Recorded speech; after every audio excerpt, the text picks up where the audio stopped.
Call to order the Austin Housing and Finance Corporation Board of Directors meeting.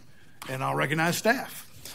Good morning, Mr. President, Madam Vice President, Board of Directors. My name is Jamie May. I'm the Housing and Community Development Officer with the Housing Department. Before you have 4 items on your agenda. 3 of these items are inducement resolutions for applications for the private activity bond lottery held by the Bond Review Board in the state of Texas.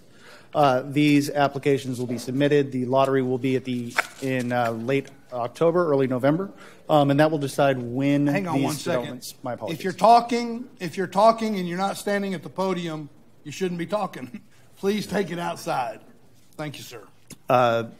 The Bond Review Board lottery will determine when these developments are funded and then ultimately constructed. This does not commit the city to any funding. It just allows for the application of these bonds. The first is a $26 million private activity bond application for the Mary Lee Square Phase 1, located at Lamar Square Drive. This will generate approximately 175 affordable housing units. The second inducement resolution is for a $25 million private activity bond for Pleasant Valley LP. This is 5900 South Pleasant Valley Road and will generate approximately 96 affordable units. The third inducement resolution is for a $50 million or 1.7% of the state ceiling, and that is how the application is suggested to be written, for the 4500 Knuckles Crossing Road to generate approximately 296 affordable units. Your fourth item before you is an extension and additional funding for the ECHO contract, which is a rapid rehousing and permanent supportive housing consulting contract to get us through the end of the fiscal year. This is an additional $100,000 for this contract. I offer all 4 of these items on consent. Members, are there any questions of staff? Councilmember Ryan Alter.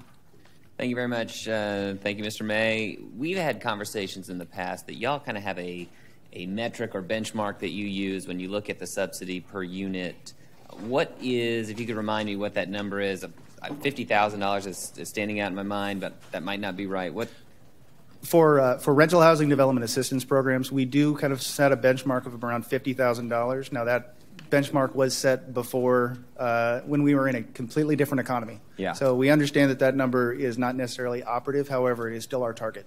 And is that for at a certain affordability levels at 80, 60, 50? For the rental housing development assistance program, we only fund finance program units that are affordable below 50% MFI. Got it. The reason why I ask, and I'm not here to object or stop one of these, but item number 2, the Pleasant Valley Apartments, yes. The expected request from HFC is $10.6 million for 93 units, which is $114,000 of subsidy per unit. Yes, sir. And that just stuck out at me as quite a bit high. And maybe there's some special circumstances here, but I just wanted to understand why such a deep subsidy here. So that is a decision and a conversation that we continue to have with the applicant concerning the subsidy level in the application for rental housing development assistance.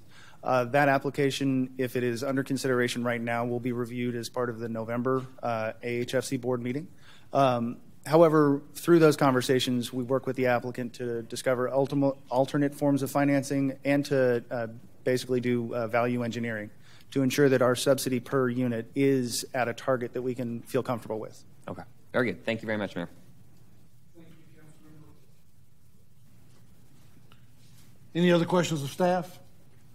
Members, it's the intention of the chair to take up items AHFC 1 through 4 as a consent agenda as recommended by staff. Is there anyone that wishes to pull one of these items from the consent agenda?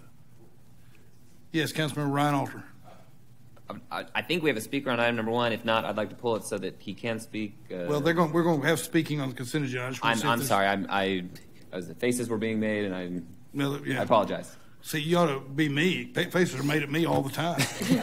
I don't even react. I just want to know if there's anyone that has something they want to pull right now. All right. Now we will open it up for comment on items on the consent agenda as read, items 1 through 4. And I'll recognize the city clerk.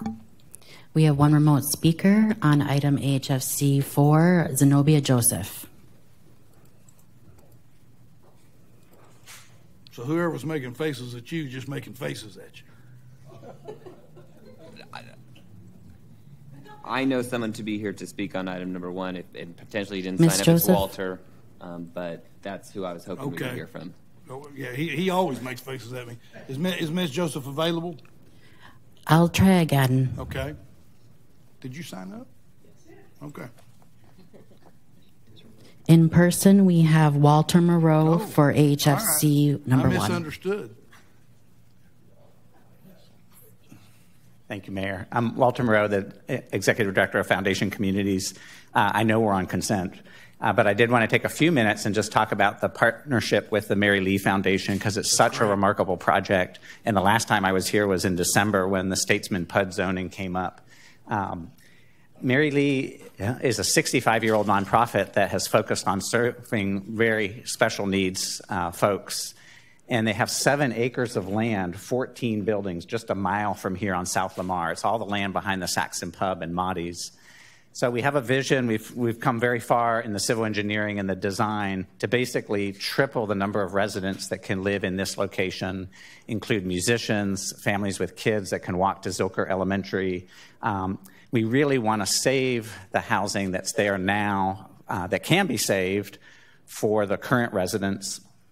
We had 2 really wonderful resident meetings recently to talk about the vision, and people are really excited. 10 of the 14 buildings are in very poor condition and crumbling, and so we've got to get them rebuilt. We need the city's help on a project of this scale. What you have in front of you today is a pretty basic request to go into the bond lottery. That's just like step 1 in getting housing credits. We're also going to come back later. Lamar Square is a big, broad street that makes a circle, and our plan is to vacate that street with the city so that it can be used as for more density. The property right now is 100% exempt from taxes. The minute we make a change, it goes back on the tax rolls. So we've been talking with staff about some kind of a structure that keeps the property tax exemption so we can keep the deep affordability at 30% levels for people with disabilities. And our vision is really to create an integrated community where folks with disabilities can live close to downtown, but in a community of folks. We got the point. The last thing I wanted to say is we're going to need help. I'm going to make faces at you. Your time is up. All right. But we appreciate you. We appreciate all you do. And I've been in love with the Mary Lee Foundation for a long time. I think it's a wonderful partnership. I think everybody's in agreement on that. So thank you very much, Mr. Moreau. Thank you. Thank you. We have Zenobia Joseph on AHFC 4. Good. Thank you, Mayor, Council, Directors. I'm Zenobia Joseph. My comments are specifically related to the Ending Community Homelessness Coalition $100,000, which I understand is de minimis. I would ask the Mayor Pro Tem Ellis to stretch our limited dollars to help Black people. As you are aware, the July 1st, 2022 Ending Community Homelessness Report specified that Blacks, African Americans, are over 6 times more likely than whites to experience homelessness in Austin. I would just ask you to have a work session, homeless strategy update that would include measurable outcomes, including salaries that you've allocated to ECHO. I would also ask you to include Lynn Meredith and Downtown Austin Alliance to see where the private dollars are. As it relates specifically to audit findings, Mackenzie Kelly and Leslie Poole, our 2 council members, asked for an audit which specifies that the city alone budgeted $179 million in 3 years, and the audit report found the city departments lack detailed inventories of agreements and contracts showing how money is being spent. I would just ask you to be more transparent and to recognize that the audit also found that departments do not use data to improve processes. So here you have data that tells you about African Americans, but in the historic $5.5 billion budget, You've not addressed the needs of African Americans who are languishing. Black men are at bus stops, and you have put us in warehouses at the marshalling yard. Please do better, Mayor. This is a matter worthy of complaints office 06@hud.gov. If you have any questions, I'll gladly answer them at this time, but I don't see the outcomes from ECHO. Thank you. Thank you. That concludes AHFC speakers. Thank you.